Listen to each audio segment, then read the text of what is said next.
ready to go live, and we're really excited about it. I just brought these guys breakfast. 8:12. It's a wonderful Wednesday morning. Welcome to it. It's the club. Andy Vieira and Mark Thomas, live and local weekday mornings, 6 to 9, with the information to start your day, a smile or two, and on a Wednesday morning, breakfast included. Yeah, sure. It's Wellness Wednesday with us here, and we're smiling from ear to ear because our favorite guest in studio, Marla Letitia, joins us. And the stock's going up too as you bring in breakfast this morning. And thank you very much. The key to every good radio show is good food, yes, right? Yeah, absolutely. Well, the key to everything really is good food. Marla Letitia is the founder of Long Life Era Community Facebook group. The tagline is reframe your own long life era from a crisis into a calling. We call it Wellness Wednesday. Can you describe, and that's pretty succinct right there, reframe your own long life era from a crisis into a calling? You know, I know, as we get older, we have done everything right. We have eaten right, we have stopped smoking, we have exercised. Everyone wants to live long. We've wised up, is what you're saying, yes. With the years. And as we get to finally moving into long life, which is a renaming of being a senior, because that sounds like an end destination. Yeah, we should banish senior from our vocabulary. Exactly. We're not ever going to use that word, that word again. Exactly. So we have midlife, then we have long life. And so those of us step into long life, and suddenly we're here, and suddenly it's like life is over. What do we do? And our focus begins to narrow. So where we go through early adulthood and midlife, we expand, we look at dreams, hopes, possibilities, we're aspirational, we step into long life, and all of a sudden all of that seems to narrow. But you may have 20 or 30 years left to go in your life, and so why not recreate, do what you've always wanted to do and didn't have the opportunity to. Yeah, the phrase that I've always used, it's never too late. It's never too late. I love that. Age is just a number is another one that gets thrown about, and sometimes just playfully and carelessly, but I absolutely do believe in this. Yesterday we came across an article about, I was going to call them the senior members of the millennial generation, but they turned 43 this year. Wow. The millennials were born between 81 and 96. And according to recent studies, this is bothersome to those hitting that milestone. According to a survey, the worldwide independent network of market research says the average age that Americans stop feeling young is 43.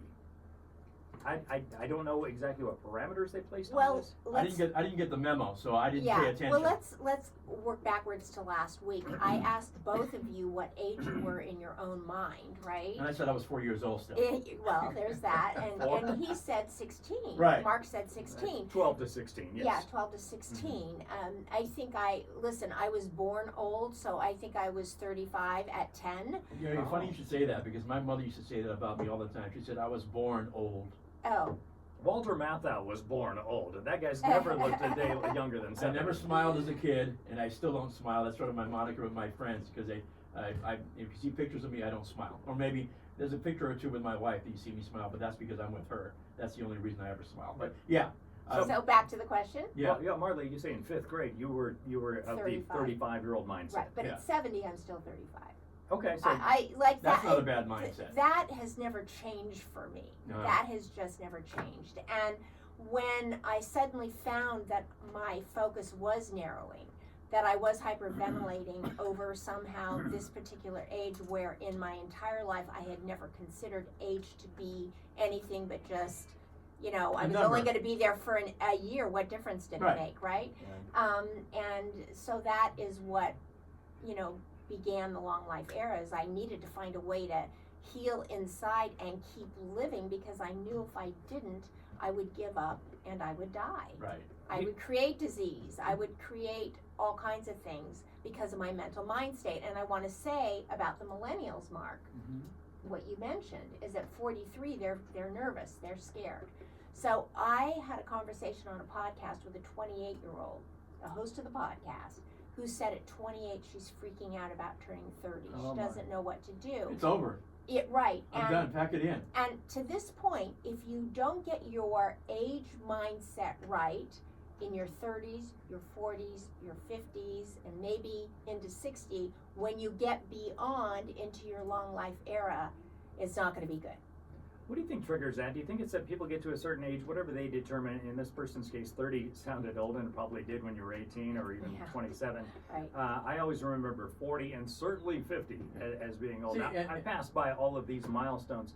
Do you think that what triggers that feeling of despair, maybe overstating it, but maybe they're not where they thought they would be at that age, Exactly. financially or Exactly. See, for me, I'm almost like professionally? the opposite. I don't understand the benchmarks. I don't understand the guideposts. I've never adhered to them, and maybe it's because my folks always told me as a kid, you can do whatever you want, whenever you want, as long as you apply yourself and work hard. So there weren't any, when I went to college, I didn't go for 4 years like most of my colleagues did to get out and begin their careers. I came and went, and when I felt like going to classes, I took time off and got a job, then I went back to classes.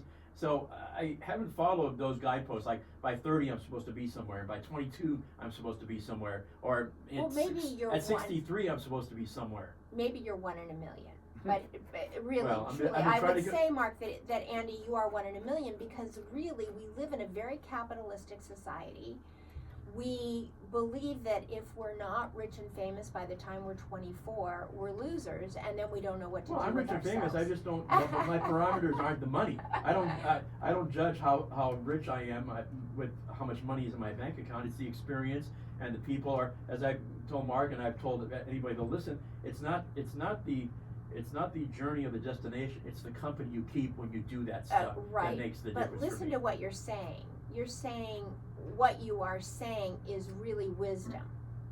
And that is the wisdom that you are sharing here. And it's great that you have that wisdom, but I think what Mark and I are saying on this side of the desk is that there's a whole 80% of the population that has more fear and anxiety about their lives. And also, 17 when we knew it all. Do you remember those years, I do, guys? yeah. 17 when we knew it all. We knew by the time we were 30, we were going to be X, Y, Right. Z, A, B, C, and we're going to show everybody. And then we got there and we found Yeah. out we didn't know so Well, much. in the media business, you run across people that are on this career timeline, and I'm going to be here by this age or this year, or I'm a failure, and I can never understand that in this business because my philosophy has always been, you know what, everything in due time. There's a reason it's not happening here, and if one door closes, I'll climb through the window or whatever analogy you want to use. Every time I've lost a job, for some reason, there's been another job somewhere down the road for me, and I don't know, I'm old enough now. I don't call it luck anymore. I'm blessed. And that's the Yes. that's the way I look at it. And for me, if you're plugged into those failures, it manifests itself in further failure as opposed to thinking, okay, when I left the place that Mark worked, when I walked out the door, I picked up the phone and called my format captain. And I said, you know what, this is the best thing that ever happened to me because I get my life back. Well, let's talk about failure. Failure really is not failure. It's just you're pushing yourself through a box till you got to a point of something you didn't know and didn't do right. And either you can let that define your life for the rest of your life and cry about it, or you can say, wow, I'm going to take responsibility for that. I'm going to figure out what I did wrong that caused that, and then I'm going to step forward into a bigger box and just push through the failure. Failure is really just an opportunity to learn and continue. So glad you brought that up because I was really headed toward this point or question about it. But first, Marla Letitia is the founder of Long Life Era Community Facebook group. Also answering to Nanny Bubby online at nannybubby.com. There have been countless studies that show happiness declines and effectively bottoms out in your 40s, which sounds grim enough, but starts to inch its way up again in the 50s. Oh, yeah. These findings have been consistent across various countries and cultures. Do you think that speaks to what you were just mentioning about people accepting that, well, okay, maybe I'm not where I thought I'd be at 47? You know what? We've all heard about the midlife crisis, right? Midlife crisis. Guess what? It always happens. It just always happens because you get to your box, you push out, and then there's that failure. And it like throws you into a tizzy because it's, in your 20s, there's small failures. In your 40s, you've got kids, you've got a mortgage, so to speak. And so it's really rough. But let me finish.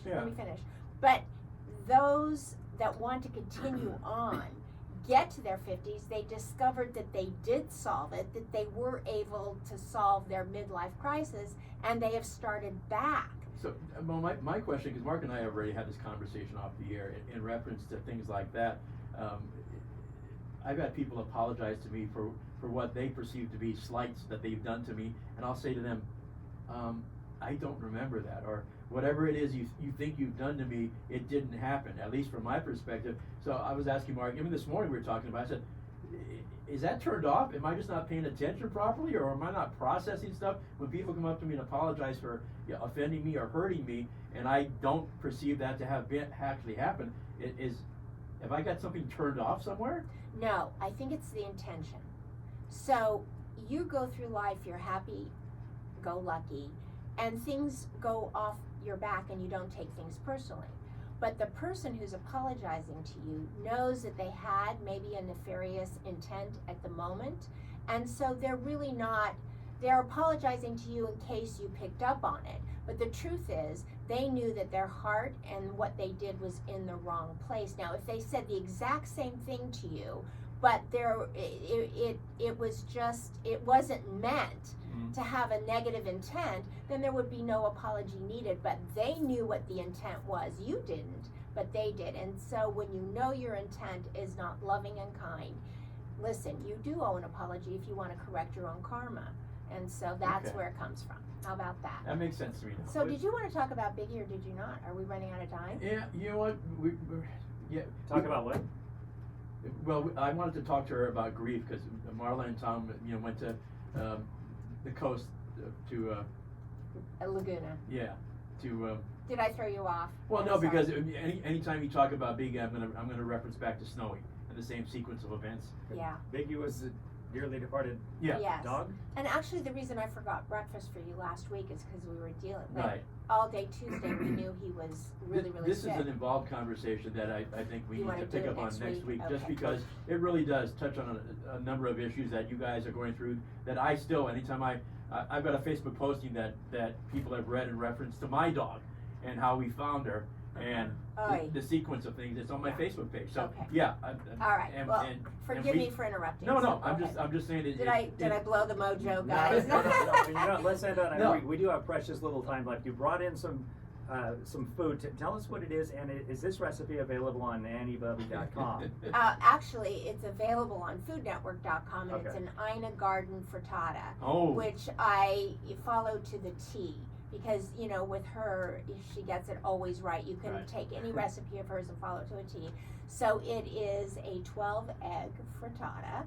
If you don't want to use whole eggs, a quarter of a cup of egg whites equals 1 egg. So if you do a quarter of a cup times 12, you'll get to where you need to go. It is roasted vegetables. Begin it with zucchini, red pepper, yellow pepper, onion, and garlic. You can smell the garlic, right, guys? Yeah, You I can can taste it too. yes. And then after they're roasted, you take scallions, you saute them in butter and olive oil. Butter. Can't Do go not wrong. blame Yeah. butter for what canola oil You has cannot done go to your wrong with butter, I'm arteries. sorry. Just saying, that's Yeah. like my top tip. And then you put the scallions, you saute them down, put the roasted vegetables in, throw in, are you ready for this? Eggs are mixed with a cup of half and half, half a cup of Parmesan cheese, Ooh. mixed up, pour it into the oven at 425 for 20 minutes, and then you melt either Gruyere, Whichever way you want to say it. Yeah. G-R-U-Y-E-R-E Yeah. cheese. We know what you're talking about. And I've never said it out loud. And I used, in this case, white sharp cheddar on Well, the top. I will say to you now, having eaten half of this while you guys were talking, I no longer believe that when you told the story about never being able to cook. That is not true. You But are a it's so fantastic true. cook. That's wonderful. It's so It's true. wonderful. Well, I Thank am you. now. I'm You are- getting there. Yeah, this is heavenly. Thank you And very I can much for help bringing you that in.